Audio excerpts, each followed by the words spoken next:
Hi, my name is Christy Oliva. I am the program specialist at Calvert Pines Senior Center. And since it's October, I figured we needed to do some haunted histories since it's spooky season. So today we're going to talk about Point Lookout. The Point Lookout is the southernmost tip of Western Maryland. It is about 45 minutes away from Calvert Pines Senior Center, or about an hour. Bear with me, I do have notes, but I'm going to try not to read them that much. Okay, so southernmost point of Western Maryland. And a fun fact, Captain John Smith actually went and saw the point in 1612. And then in 1634, Leonard Calvert, Maryland's first governor, decided that was where he was going to make his manor. He named it St. Michael's Manor. Then fast forward a good 200 years. In 1857, wealthy William Johnson buys the land. He wants to put a resort there for the wealthy. It'll be a campsite, a campground, a spa, just a summer fun resort for, the 1850s. Then, unfortunately, the Civil War happened 5 years later. When the Civil War happened, they needed to put a hospital there. It was a perfect point for steamships to come in with wounded Union soldiers to be able, and Confederate soldiers, to be able to be helped. The hospital was designed, had 16 wings that came out, so it looked like a wheel. That hospital stands, if you go down the Point Lookout where the lighthouse is, that parking lot that you would stand in, that's where the hospital was. So it was the perfect location for all the steamships to come to put the Union soldiers that are wounded.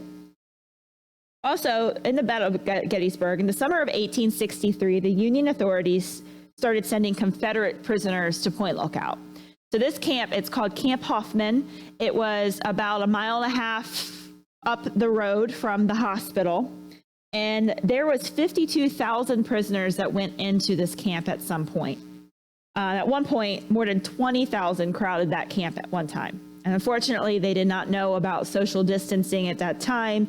And a lot of the prisoners at that camp ended up dying of diseases, malnutrition, all of that unfortunate stuff. So presumably 14,000 died at that camp. Only 33 were accounted for at the prison cemetery. And unfortunately, that cemetery has been washed out due to rising water levels throughout the years and the lost graves. So then, when the Civil War came to an end in 1865, the prisoners were let go, the camp was disassembled, and the hospital was then demolished and auctioned off as parts. Then Point Lookout became a place for lost souls forever. In the 60s, Maryland, the Maryland state decided to buy it to be a campground and a kind of a resort, which is kind of ironic since in 1857, they tried to do that before. So that was the history of Point Lookout. Now we're going to go on to the lighthouse. So the lighthouse, I'm sure a lot of you who live in Southern Maryland know about the lighthouse. Lighthouse is one of the most haunted locations in the country, supposedly.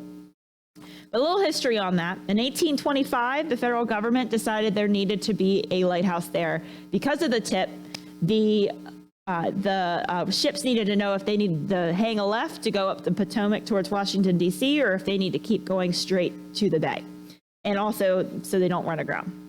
So after 5 years of trying to settle on a price to build the lighthouse on that property and fight with the landowner at the time, which was, his name was Jennifer Taylor, they finally bidded on a price of $3,300.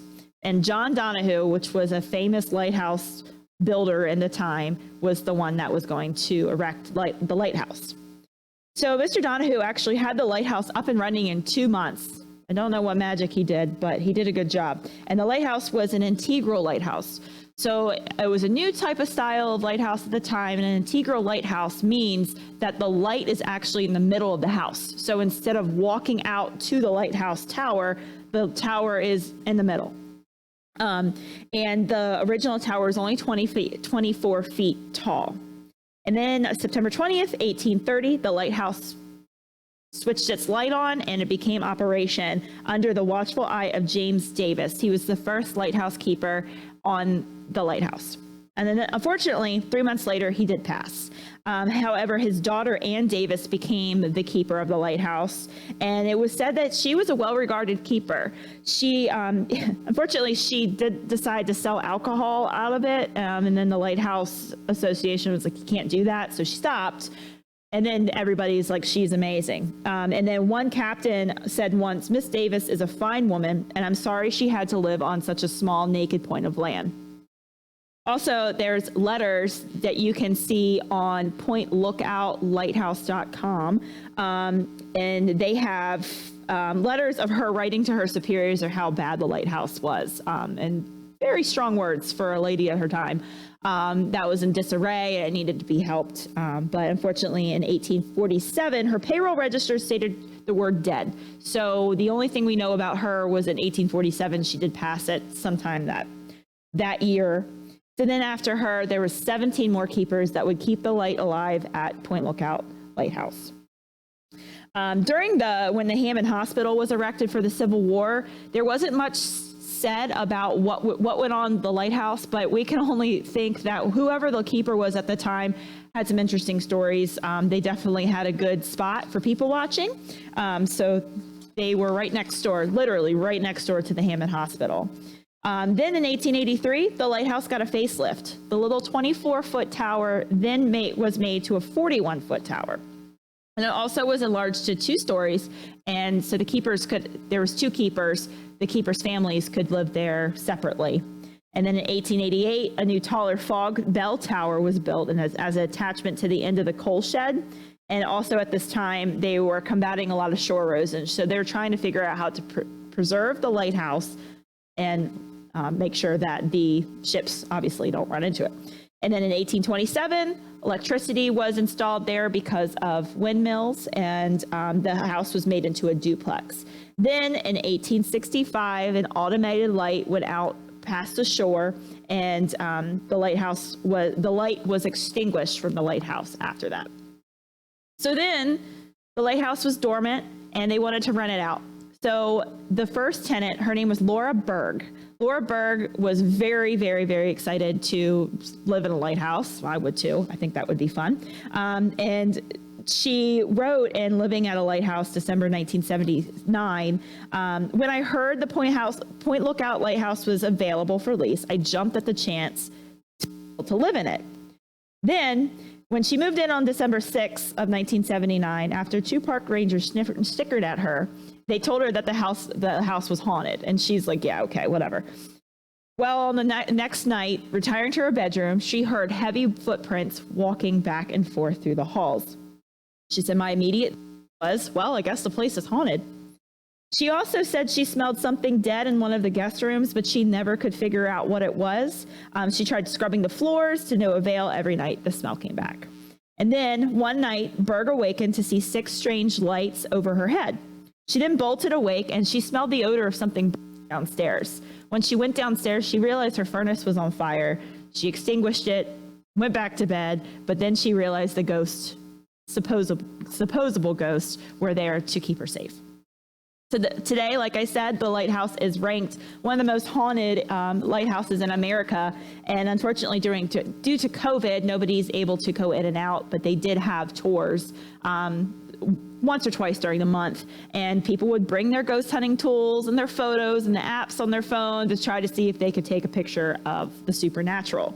At pointlookoutlighthouse.com, they actually have supposed EVPs, which is electronic voice phenomenons of things that are being heard, maybe. There's one that says, Mary, help me. And I think the creepiest one that gave me goosebumps was it said, keep your strength. There's also pictures on the archives on that website that supposedly have a Confederate soldier beside a human, somebody who's alive and well. There's apparently, it's a blur, but a Confederate soldier behind her. There's a man in the window dressed like a keeper. That's a picture too. It's right in the door frame. So there's a lot of things that happen around there. And then also going back to just Point Lookout history, if I get to that piece of paper, the state park has a campground. I camp there all the time as a kid to now. But some say you can see a man run across the fields of the campground in a Confederate soldier uniform. Others say they'll be driving past a Confederate cemetery, and then they'll look back in their rearview mirror and there will be Confederate soldiers sitting in their car. I don't think I like that, and I don't think it's true. You may pick up unexplained voices on your recording devices. You might hear a snare drum. There's also visiting Camp Hoffman. Some say that they feel very sick, like they don't feel well all of a sudden, or they'll see shadow people, or shadow figures, I should say, running in and out of the cabins that are there, and also walking down the old railroad trail that's in the campground itself. Some say they hear horses, but they can't ever see them. They'll hear a railroad, or they'll hear gunfire, and smell gunpowder. So with all that said, this could be illusions, it could be made up in your head, or it could be real. You never know. Visit Point Lookout and find out by yourself. Okay, see you later.